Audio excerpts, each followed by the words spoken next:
Yeah, and All right, feel free. Go ahead. we're live. We're live already. All right, And good. on today's Please. episode, I interview an eighth degree Brazilian Jiu-Jitsu black belt and original member of the Dirty Dozen. This is the first 12 non-Brazilian recipients of the BJJ black belt. He started his study of Brazilian Jiu-Jitsu in 1988, taking lessons in Horian Gracie's garage.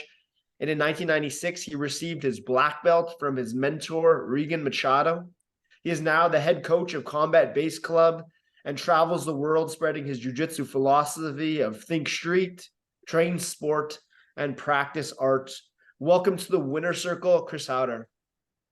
Thank you, guys. I must correct, I am a 6th degree black belt, which in some martial arts, that would be almost nothing. And in other martial arts, that's important, right? That's the whole nature of rank and the organizational systems that each martial art has in and of itself. And then even within each art, there's fracturing of other systems and stuff. But not that any of that matters. I just thought I should correct that. I'm a 6th degree. And basically, I often say when people ask how you got there, it's like basically I didn't quit and I didn't make anyone mad who gives you rank. And that's half of the game. Yeah, Keegan Machado was my main coach and promoter. I've worked with all the Machado brothers. I'm currently being coached by Rickson Gracie, and I started in Horion's garage back when it was a new phenomenon before the internet, and martial arts that was reality based was largely underground. And of course, we've watched it blow up, and with UFC and the expanse of this art, and it carried me along with it as much as I have carried it to the public.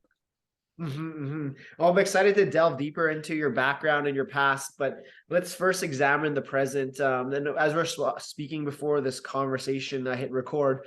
The goal of these conversations is to really uplift, inspire, and empower everyone listening in, just to move forward with greater faith and beliefs and trusting themselves on their journey ahead, listening to their heart rather than like the shoulds of society, culture, education, parents, etc.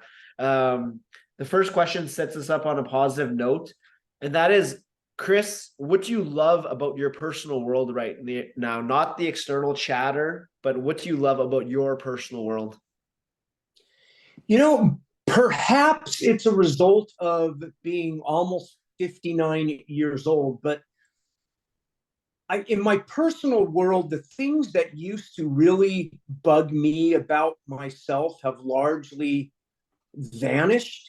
And I would almost say less because of my active willingness to get rid of my character defects, but almost more of a factor of age and having kids and getting out of myself biologically, because I have to, has caused me to carry my mind and spirit also out of myself a lot more. And because I think what we do in life, all of us, at least I do, is from a very early age, we have expectations of the way things are supposed to be. And people can have negative expectations. They could plan to fail, therefore they will fail. They can plan to succeed, therefore they will force something that shouldn't be forced. And I think I have let go of a lot of my expectations, at least in that unrealistic sense. And it has enabled me to be in the present more and not worry about my own personal life and situation. Like, as a parent, I am trying to become the best example of what an adult dad male should be in the world, and not expecting that my children will learn that next week or next month. That perhaps it won't, they'll be when they're 35 and they look back and go, Oh, I remember when my dad said he's all done screaming and yelling at me, and he was truly all done. And hopefully I can do that, right?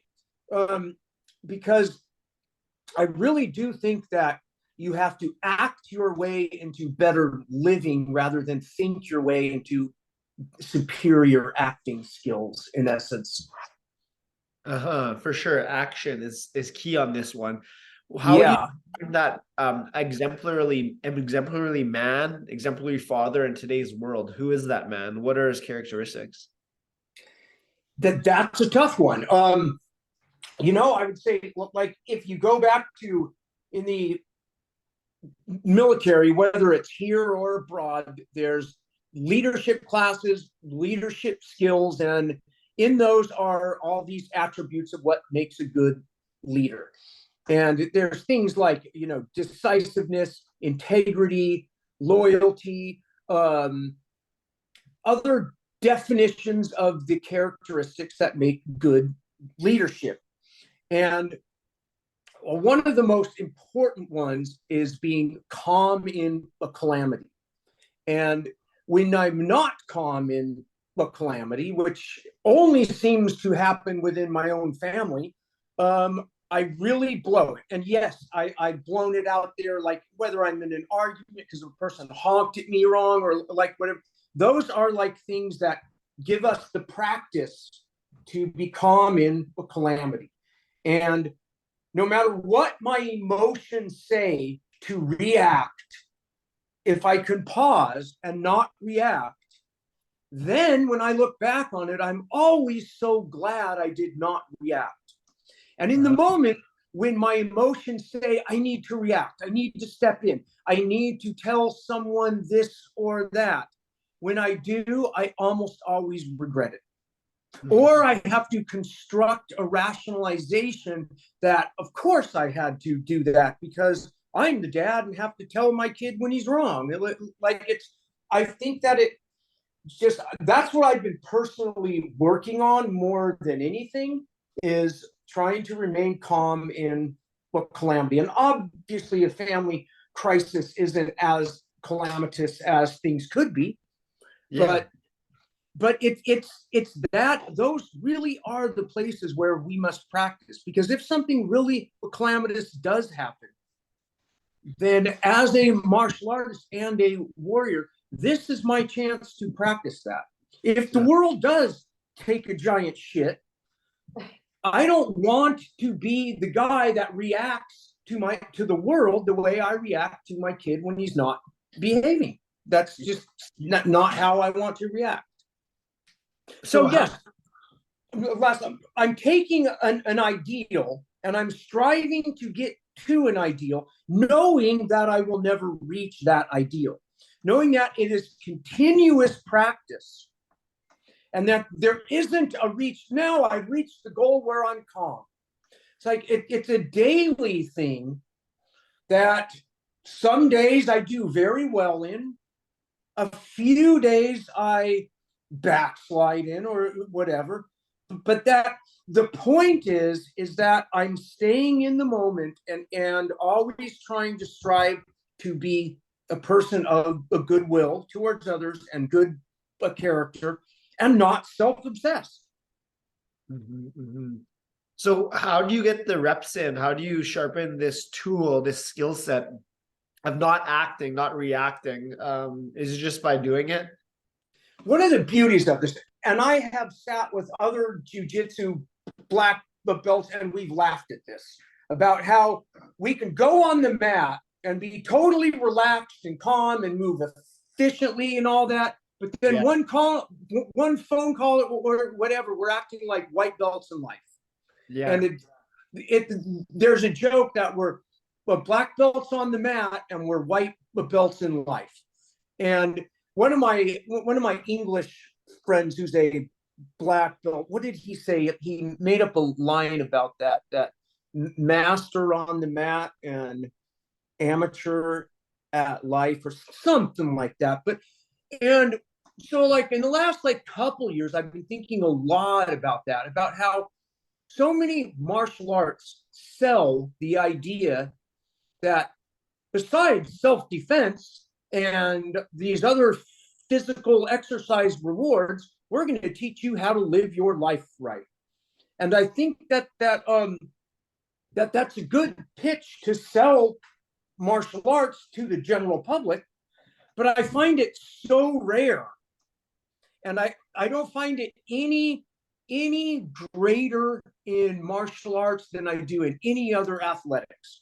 And when I was younger, when people would say, wow, you do jiu-jitsu, martial arts, doesn't that take an incredible amount of self-discipline? I would always kind of cringe because, like, no, actually what it takes is passion and ego to become skilled at it. What takes discipline is correcting your character flaws. That's what takes the work. Showing up to go grapple is fun. Like last night, I was rolling with some younger guys because I'm old. I'm 59, and one of them asked, like, God, you still roll so good, and you're old, and blah blah. And I'm like, and the thing is, I still enjoy rolling. I still enjoy jiu-jitsu. And if I didn't, would I have the quote unquote self-discipline to continue it? I don't know. I can pretend I have that, but really what I have is passion. And I'm doing something that I feel like I've done so long that I cannot not do it. That when it is removed, it's like removing air or food. I can last a certain amount of time and then I'm going to need it. Yeah. So I attribute my growth in life and the jiu-jitsu almost as a thing where all the things that I thought I had a control over, I really didn't. It was just luck, circumstances, right place, right time. And all the things that I think I don't have any control over, that's the victim's excuse, that I actually do have a control over that stuff. It's that the courage and power to change the things you can. And I think it's very easy for us to, when we feel out of control or angry or what it is, that we automatically want to find a fault in something other than ourselves for that thing that's making us feel bad. Just like we want to reward ourselves for accomplishments that are often outside of us. If that makes sense. Yeah, for sure. I feel it's the mindset. It's the way we look at things. We can look at things as it's happening for us or it's happening to us, and that mindset like shifts the way we experience reality. Precisely. It's like one of the best analogies for all athletics and sports and arts, especially arts where you have to use your body as the vehicle to transmit the art, is sailing. It's one of those things, you can't control the wind, but you can control the angle of the sail. And you can catch the wind, enhance your craft, and when the wind stops blowing, you have to accept that the wind isn't there. And you can't miss the wind, and you have to have your angles right. So it's this combination of yin and yang where you are doing it, but at the same time, it is absolutely, you are powerless over the wind. And I think that wisdom comes from those few glimmers where I realize that, where I'm humbled, realizing, God, I thought I did all that. Whether I'm mad at myself or rewarding myself for whatever action, when really I was carried by the wind. Or if it's a bad thing, I missed the wind that would have blown me into the bad thing, right? And it's both an empowering way to view the world and a humbling, unempowering way to view life in the world. But I think it's grounding. Yes, that makes sense to me. You mentioned your passion for jiu-jitsu. You've been doing this since 1988. Has it never waned, or like has there not been ebbs and flows? Or this is just something you just love, and this is your I mean, it definitely has had periods of time where I have consciously told myself, God, I hate jujitsu. I'm so sick of this. I'm tired of being sore. I'm tired of being injured. And instead of quitting, which I wanted to, I maybe put it on hold for a while, or I changed the way I train, especially as I've aged. I've really changed how I conduct myself in the middle of a match. My primary goal now at my 59 years old body is to not get hurt. Yeah. Because I do love jiu-jitsu. I do find that when I'm rolling, nothing else exists in the world. It is moving meditation, pure Zen. And I don't want to lose that.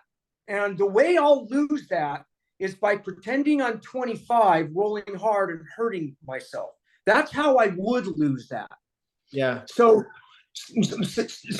my goals when I was younger, my goal was primarily to win. There's a great line from, I think, one of the football coaches that someone said, enjoying the game is the point. And he said, no, the point is winning. And if you don't win, there's no enjoyment. Or like one of those. And there's some truth in that, right?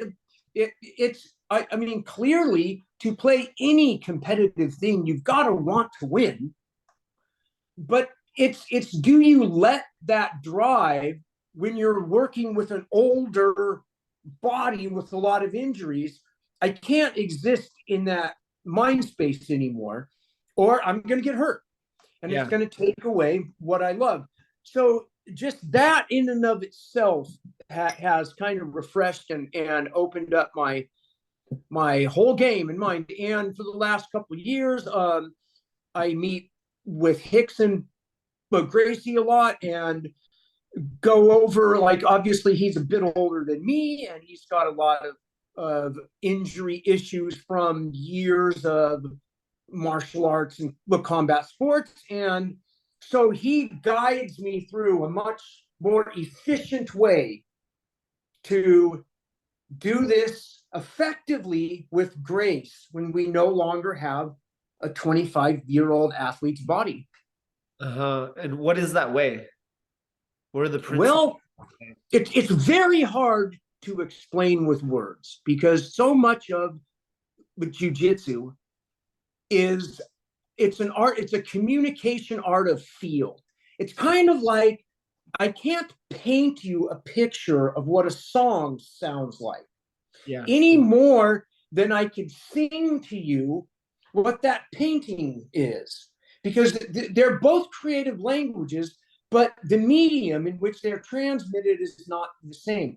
And the thing with martial arts, with any of them, especially once you get into the quote unquote higher levels, is we are tricked and deceived because we're watching it and we're watching the hand grip and grab and move, but really what's happening you can't see, you have to feel.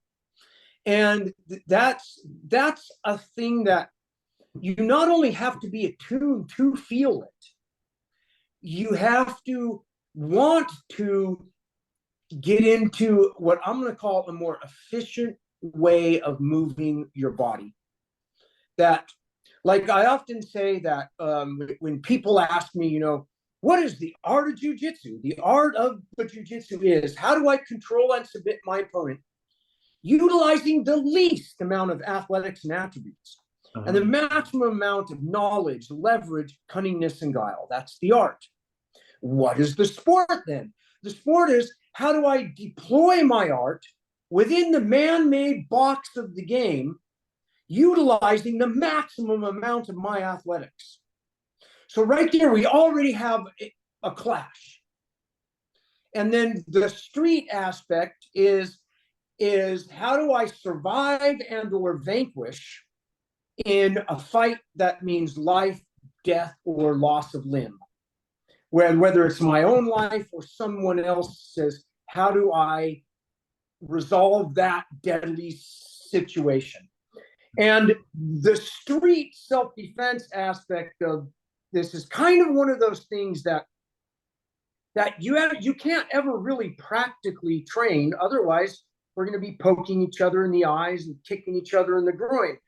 And so we have strategies within sport and art to mimic the reality. And when we're training the sport, we are training things that you cannot train unless you are going at it competitively with your peers, which then we have to create rules so we don't injure ourselves. Because otherwise we would be gladiators who we might win 4, but we're going to lose 1, or I won that fight, but I lost an eye, and then my next one I only have 1 eye. It's kind of a thing where it becomes absurd. And because we humans create games, the game is the sport, and we get lost in the game, and we forget that it is the game. We make up great sounding lines like, yes, it's a game, but the game is real, and all these other romantic ways to describe this thing we do, which is basically 2 guys acting out our primal monkey drives to grapple. Yeah, absolutely. So in addition to changing the way you roll, the way you train, as you got older, what are some of the key like recovery methodologies that you've adapted to help you doing this thing that you love? I do my warm-ups, but I don't cross-train the way I should. Here's the thing where I'm going to should on myself. Okay. I should be doing regular weight lifting and regular cardio, along with a stretching. I do a little stretching, a tiny cardio, and rarely do I lift anymore. And if I did, I would not only preserve myself, my body, but I would help my mind and my spirit far more than I do by just doing the jiu-jitsu. Yeah. And like I kind of said earlier, I do jiu-jitsu mostly because of the passion. Whereas to lift weights and to run, I have to conjure up self-discipline, which I could say I kind of lack. I mean, I have more than some, but not as much as the guys that really get into it. And they're often doing it out of passion as well. And weight training is kind of one of those things where when I used to lift, my reason was to improve my athletic performance. Where some people are weight lifting to improve their physical appearance. Like back then, I would care about obviously how I look, but that was so unimportant as to whether that weight training or cross thing was going to enhance my competitive skill in my life, which is martial arts. And when I quit competing, I found that once that reason was gone, it was very hard to get back into a weight room or running. And I often say, and I've been saying this since I turned about 40, is I love running from the waist up, and it hates me from the waist down. My lower back doesn't like it, my feet pounding, my knees, I just don't like how it feels. Like I feel like I'm building my lungs and cardio up. Simultaneously, I'm breaking down my body. Uh-huh. And yeah, go ahead. I say, what about swimming? Like I feel the same way about running. Like I feel it's really hard on my joints. And I feel swimming is great complementary for my jiu-jitsu. Like I've been doing jiu-jitsu now for 15 years.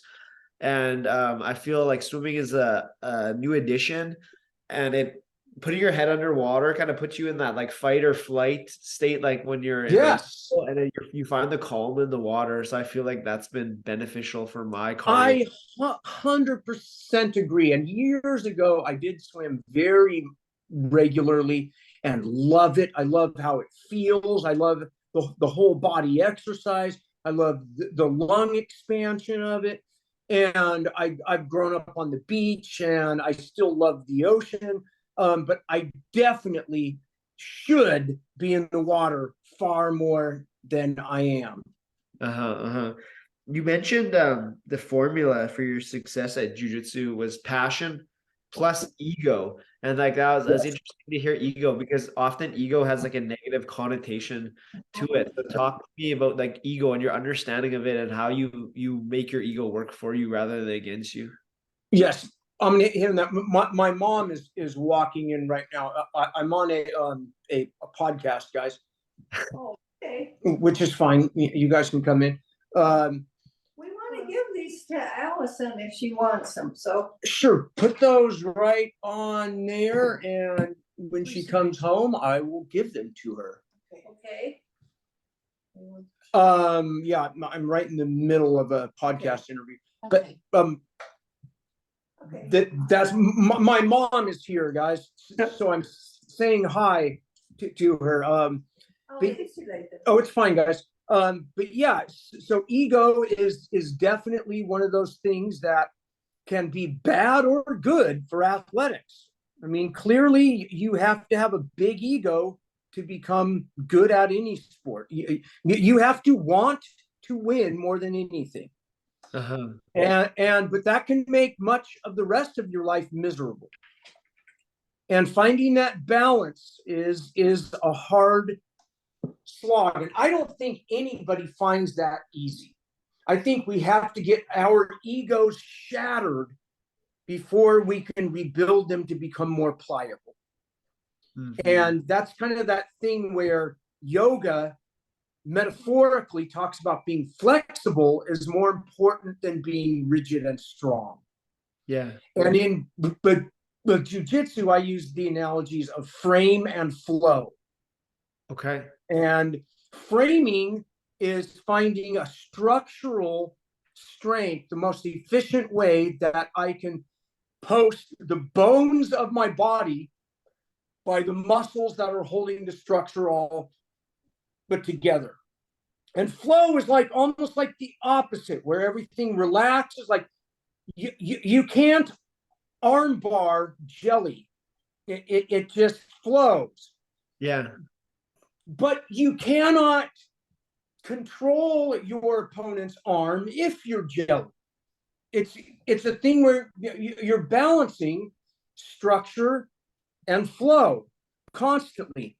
And sometimes what we'll realize is, oh God, I was stiffing, I was structuring when I should be flowing. And right there, I flowed myself into a trap and got caught, or whatever it was. So we're constantly bouncing with that. And again, as I was saying, like, I think the journey, if you want this to be something to improve your life, is to learn how to flow and frame in actual life. And part of the problem is that we martial arts have, because we have an underlying thing about winning. Yeah. We sometimes get into conflict in the real world, because the real world isn't always about winning. It's not always about being right. And it's not thinking you're an expert in everything because you're pretty good at one thing. And of course, we've all experienced online the expert in one thing who suddenly thinks they know about everything. And that's I think a trap that we all have to guard ourselves against. And even what we are a quote unquote expert in, the best expertise will get you is realizing I know only a little of something that is huge. And I cannot possibly be a master of anything. That what I really am is a student who's finally gotten to a place where I understand how little I know. So spirituality has come up a lot so far in this conversation. What does the spirituality mean to you, and what does that look like for you in your life? How does that complement your martial arts practice? That's one of those words that, like so many words, has so many meanings depending on whose head is hearing the word spirituality. Yeah. And to me, the first thing that I always think about is spirit is the opposite of material. So there's the material world, quote unquote, and the non-material world. So when I'm hearing spiritual, what I'm usually thinking is non-material. So, and that is what some people, that's the quote unquote life force, the soul. Some people, that's religion. Some people, it's all these other things. Like the spirit of a ship. Take the ship of Theseus, right? You build this ship, and it's a great ship. And that ship has a spirit and a soul. And 1 month, one plank gets rotten and goes bad, you replace it. The mast falls down, you add a new mast. The sail tears and crumbles, you put on a new sail. The deck gets rotten, you replace the deck. A couple more boards. Is that the original ship? You've now changed almost every part of that ship. Yeah. Yet something is clearly still that ship, even though every part of it has been replaced.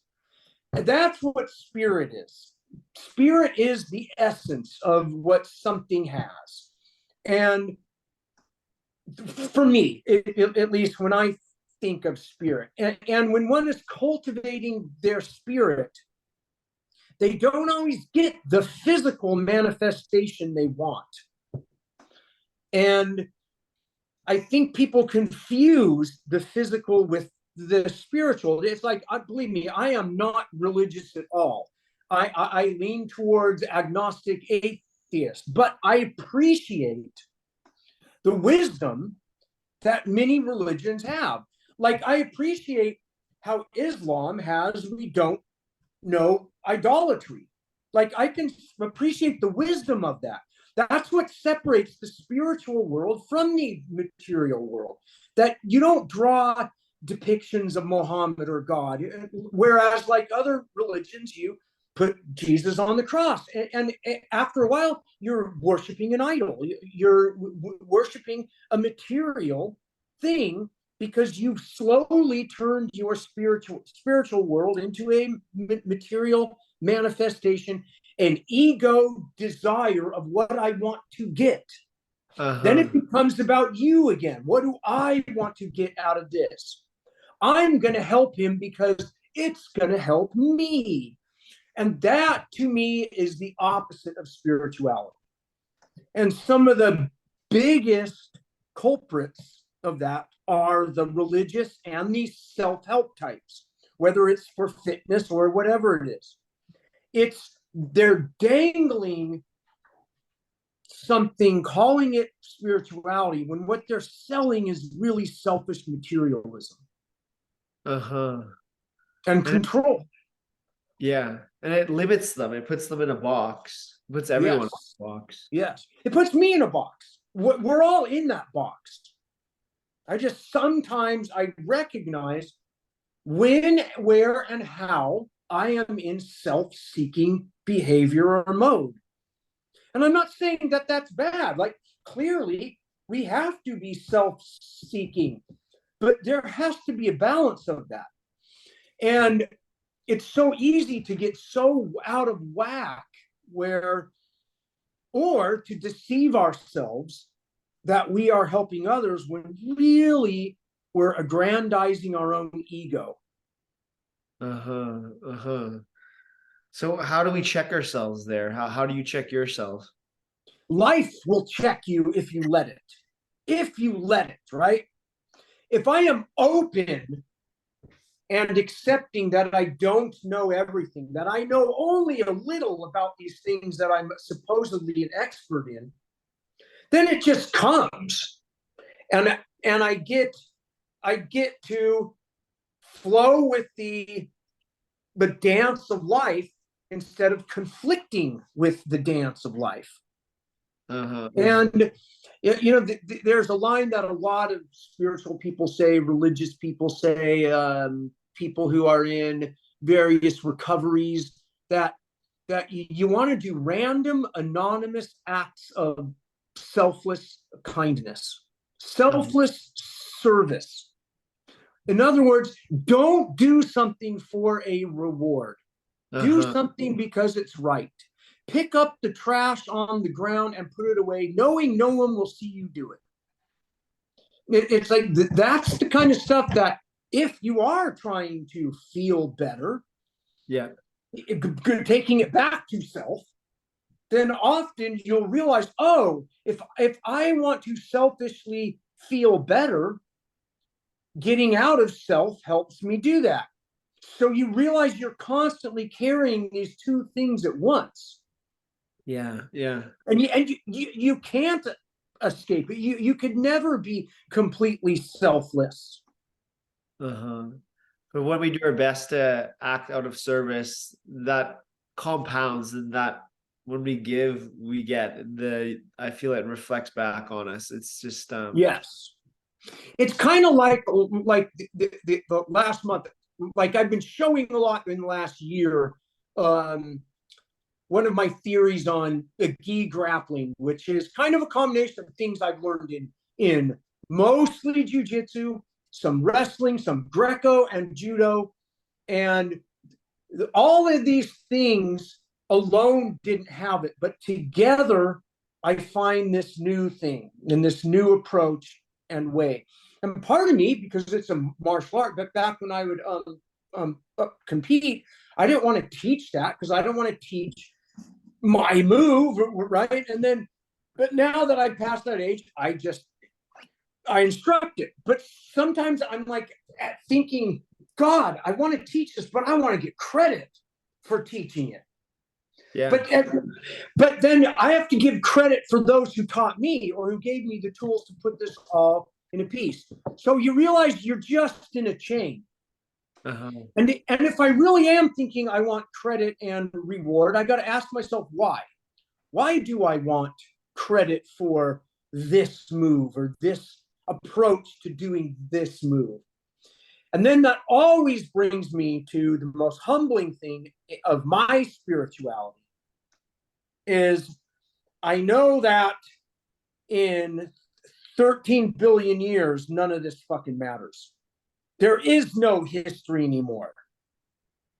That whatever we have, if we didn't escape the fucking solar system, we are eaten up by a star or a black hole. And that always grounds me into, God, why am I so worried about carving my name on the fucking tree so it will grow a little bit longer past my death? Like, how much longer is that gonna really be? Out of all your decades of teaching, what is the one thing you want your students to leave your classes, your tutelage, to take away? Like, what is the most important thing that you wish to your students take away from your teaching or your embodiment of a leader? To find enjoyment in what you are doing, even if it's miserable. To find humor and enjoyment, even when you're stuck under cross sides and it sucks. Even when you're showing up at the gym to lift weights and you'd rather be just grappling. Whatever it is, to actually find body, mind, and spirit enjoyment. And joy is the feeling that creates the wind that you can catch your sail on. Or it erects the sail. Whether the wind's there or not, you can't control, but it gives you the ability to flow. And it's kind of like one of the lines I say all the time. And in combat sports, more than any other athletics, we get tense because of fear and anxiety. And that's not how you would play a basketball. Don't grapple that way either. All stiff and tense and muscly. Relax. Move. Let the ball bounce. You can, when you're in really good shape, you can fight for maybe 3 minutes. If you're super good shape, for maybe 5. But you can dance all night. So dance. And that will improve your outcome chances as well as become more enjoyable. Yeah. So it all becomes positive feedback loop. Yeah, absolutely. That's some great wisdom for your students to take away from, and then they can apply those lessons from the mat into their lives, like you said. Yes. I feel like that's what's most important. And you can't learn this overnight. Yeah. You can't learn anything worth anything quickly. It's something that you keep learning and then realize you don't know anything, and then learn a little more and realize you know less. And over the months and years, you can measure growth, but you don't measure growth over hours and weeks. Because if you do, you're setting yourself up for failure, for expectations that will lead you to let down and resentment. Yeah. Whereas, so I'm looking at the big picture, way down the road. And way down the road, since I turned 50, I always train like I'm 10 years older. Once I slap hands on the mat, I'm training for what my body will be when I'm 69. And that gives me a deeper perspective of where I want to be. And going, God, when I'm 69, I won't be exploding this way. So I'm going to stop doing that now and find a jiu-jitsu solution to an athletic problem. Yeah. And then, I mean, and that's something that we all do, whether we're young blue belts or old black belts. We're always trying, we're striving for the most efficient way to do something with the body that we have. And when we are young, often the most efficient way is athletic enhanced technique. There's no doubt. I mean, there's a reason why there is age divisions in the sports, because clearly your body performs the best when it's under 30. If you're an athlete for a long time, you can stretch that to about 35, maybe even 38. You can't compete in brackets anymore, get through 10 matches, but you could fight one fight like you're 22 pretty easily, which is why pros can go a bit longer, because you're doing one fight every 6 months, not 6 fights until you get the gold medal. And that's like, so the sports of grappling favor youth, whereas the pro combat sports, you peak at around usually between 30 and 38 is like that golden window where you're going to be as strong as you'll ever be. Your old man strength will slightly improve. Your speed will slightly drop, but your experience will outweigh either of those. And you have your best years. And I'm now at that place where those best years are 20 years ago now. But I continue to grow and I continue to train. But jiu-jitsu, the art is learning not so much when to hold things and to cling on to stuff, but it's really about learning when to let shit go. Much like life, let it go. You're holding on to grip, it's like, let that go. It's about letting things go. It's this constant releasing. Like in yoga, where it's not about the inhale, it's about the exhale, which is the letting go. We're training ourselves to do something that is counter-instinctual, especially in a fight, which is to let go. When you're falling off of a rock climbing wall or a tree, your instinct is to cling. And that instinct is grounded in the same thing we do when we fight. We cling, where a lot of times what we want to do is release, to find a new grip, to find a new angle, to find a new movement. And that's kind of like my basic approach to jiu-jitsu. And I'm not saying anything that other people haven't figured out. It's just like I can finally do what I've been told and learned and have seen and have witnessed and feel it when I feel it when it's there. Yes. Again, I catch the wind.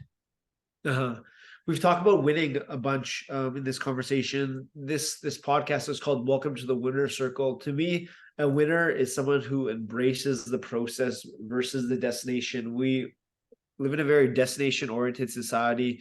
When I get this job, when I get this house, when I get this relationship, when I get this XYZ, this car, I'll be happy. And then we get there and there's a feeling of euphoria, of happiness. And then it's always a now what?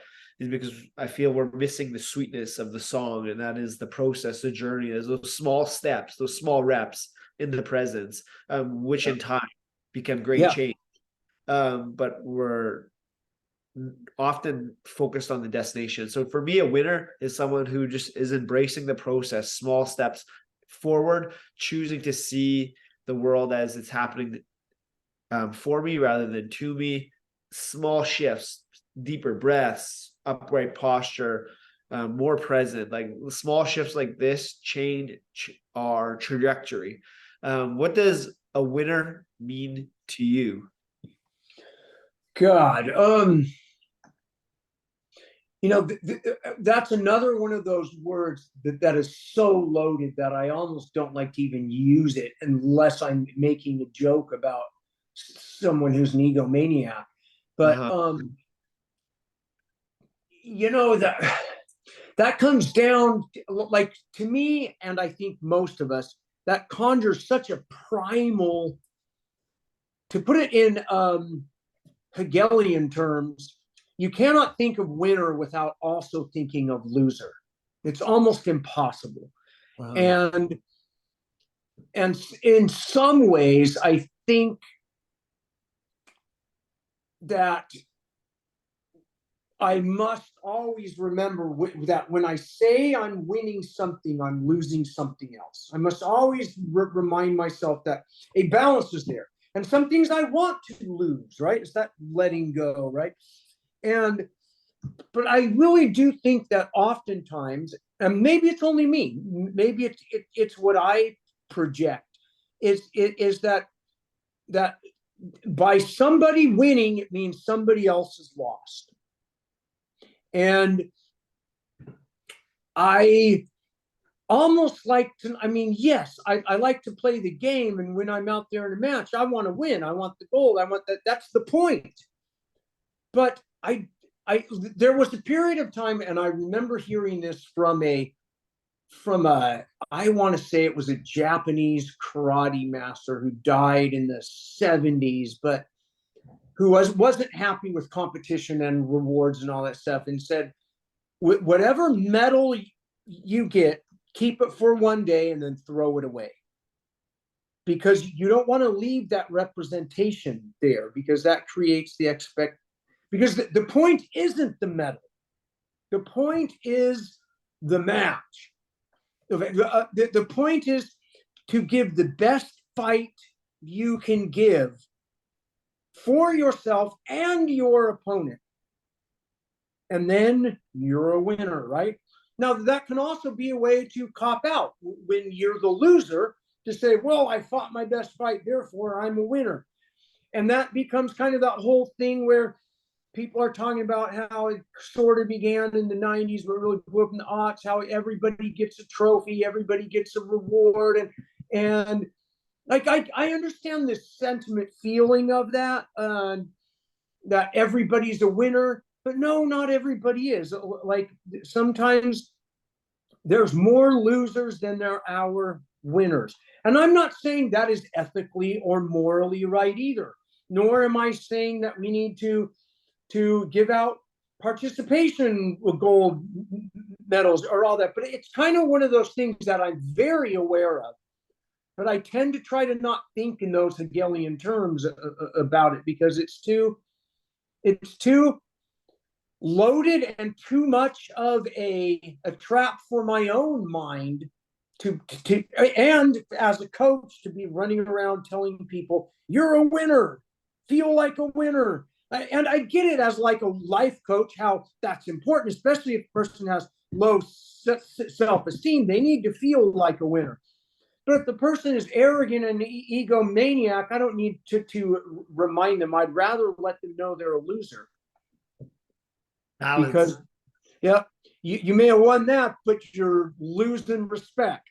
You know, so I don't know. I mean, yeah, that's a.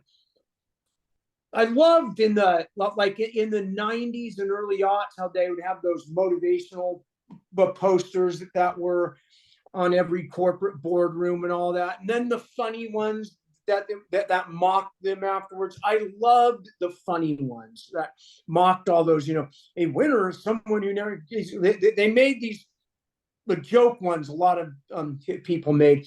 I loved that part. I love humor. I love finding where things are absurd, where something that seems so true and serious, where we find where it's actually just kind of absurd. This brings me to my next question. And one of my guests, he's been on a few times, and I'm sure you know him, Steve Maxwell. Yeah, I know him. He made a joke of fear. He viewed fear as like a lion, but when you look at it, when you examine it, that lion becomes a pussycat. Yeah. And the fear no longer has a hold over him. What have you learned about fear? Well, journey? As an amateur anthropologist, I basically believe that we humans, as pack animals, what we fear more than anything is shame. And there are evolutionary reasons why, as pack animals, shame means you're cast out of a pack, you're cast out of a tribe. You not only don't get to reproduce, but you die alone.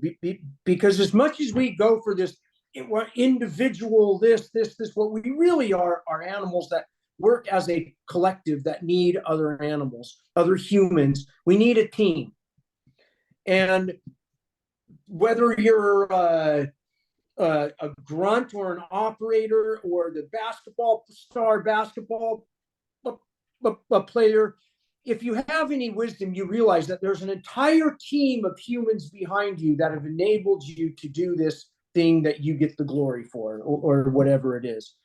And so we do fear. What we fear more than anything is humiliation and shame. And usually in the modern world, it's an absurd fear that isn't realistically based. Yeah. And for me, I think when I realize that, I'm more grounded. I mean, clearly that there's all of us, like when you look at this world of celebrities, particularly in the online world, whether they're celebrities from entertainment or music or athletics or politics, whatever, they are all worried about being insulted and whether that's going to help their brand or hurt their brand. That's all shame-based fears coming out because you're trying to build a following and you're trying to build a pack, and the last thing you want to do is have something that makes you look like an asshole or an idiot. Or maybe you will become the clown and be the idiot and the asshole and use that to get your, like, there's a lot of that where probably the reason why I'm saying this now is because I've been recently reading a lot of books and articles about how the online world is affecting us and our culture. And what a weird world we're in now. How in some ways the cyber world is almost more real than this world, at least to our heads and our egos of who we are. So yeah, I think I'm just kind of, I don't know. That's a kind of an unanswerable thing for me about fear, because I don't think you can ever abandon fear. I think fear is one of those things that you mediate and moderate. It's ever present. There's always something that's worthy of fear, whether in your own life, health scares, whatever it is, or the external world. There's always something worthy of it. And pretending that it's not there is it may be even a worse way than embracing fear. I don't know, but I don't think that way works. Okay, let's put ourselves at a fictitious crossroads, the crossroads of should and must. So the crossroads of should are the things that we're told by our education system, our culture, the media, our parents. You should do this. You should play it safe. You should, play it safe. Get a typical 9 to 5, not take risks, stay in your known world versus your must. So that's like the inner calling, the intuition in your heart. So we have someone standing at this crossroads of should and the must, and they're feeling a pull in their heart to go train jujitsu or open a jujitsu school or travel or do this training. But there's a voice that's been conditioned, that's been programmed in them, that's keeping them stuck in the mud in their own known safe path.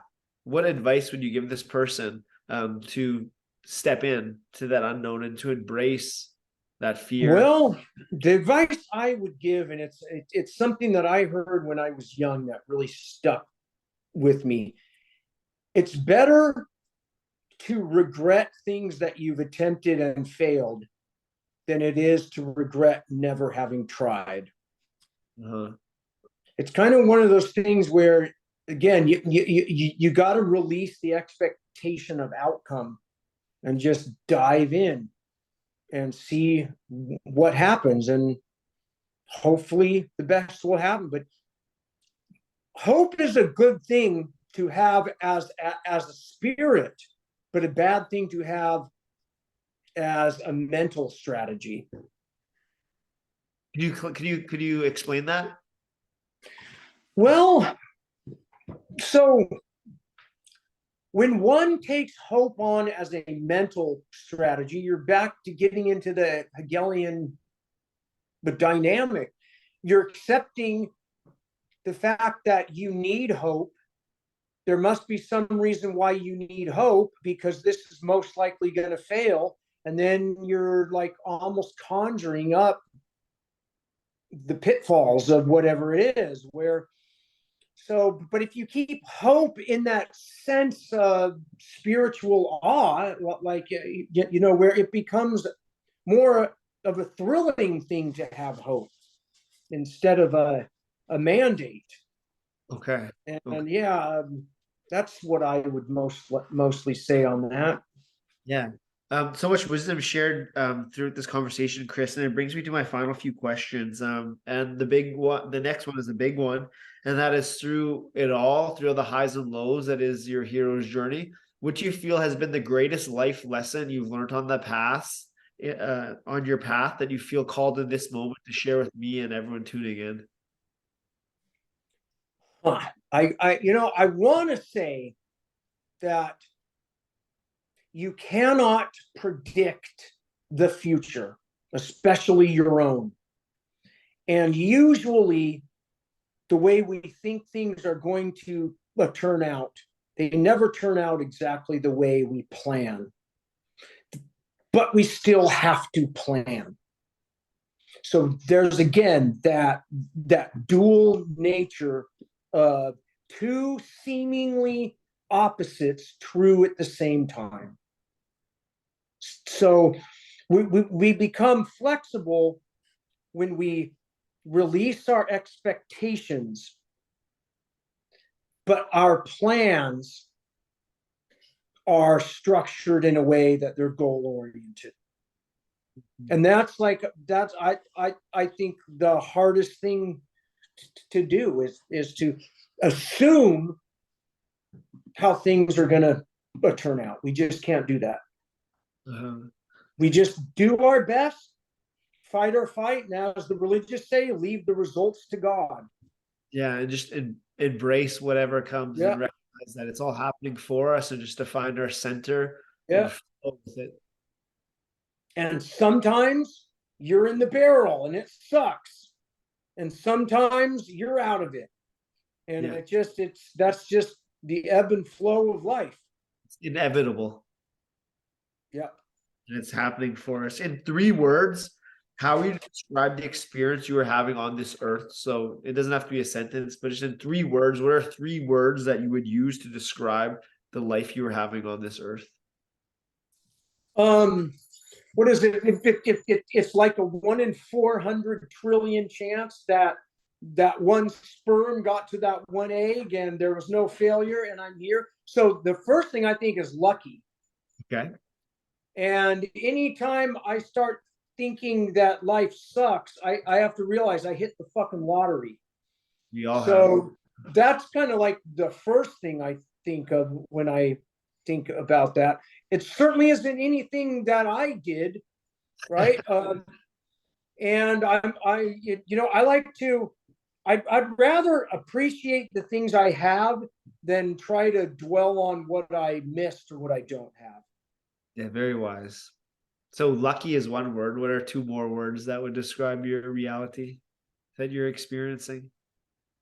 Surreal would be the second one that comes to mind. I find the absurdities of life to be surreal. And a final word. Lucky, surreal. I think I would use hopeful. I am hopeful that the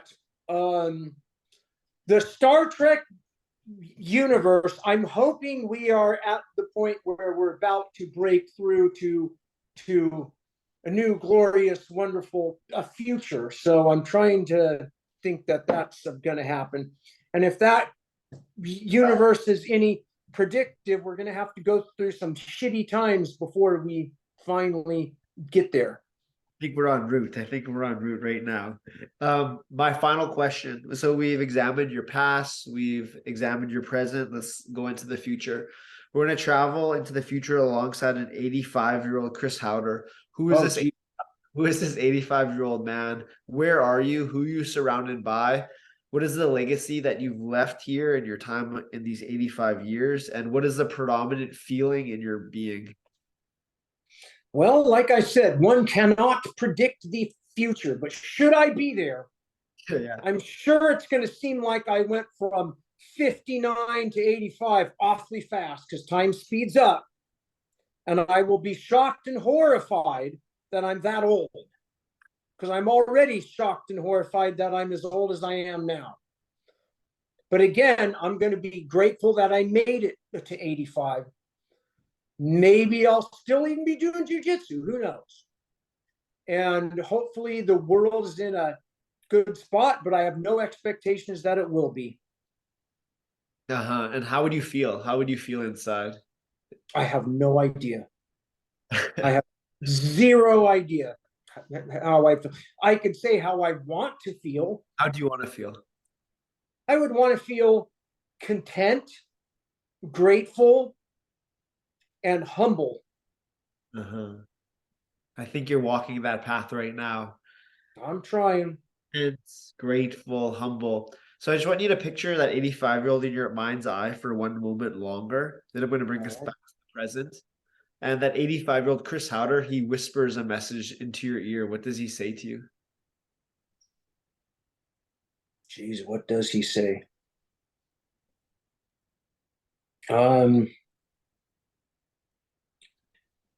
Enjoy the moment. We're doing it. We're doing it. Yep. Well, thank you so much, Chris. It's been a pleasure and an honor to chat with you. For people wanting to connect with you further, they can find you on Instagram at Chris Haueter 96. They can connect with Combat Base at combatbase.com. And you have a book coming out very soon. I do have a book coming out soon. Combatbase.com is an awesome website, a good resource. It's basically an affiliation that isn't like strict and has a bunch of rules like so many fascist jiu-jitsu organizations are out there, which are trying to control their members. I've always believed that what we're offering you a service that you're paying us, and we're offering you a service, not trying to control you and tell you what you can and can't wear and all those other things that fascist organizations do. And come join us for a free follow your own bliss kind of a journey at combatbase.com. That was incredible. To close every conversation, we bring our fist stand, digital fist bump, stepping into the winner circle. Boom. Thank you so much. All right, brother. See you. It's a wrap on this call. Thank you so much. Okay. Thanks.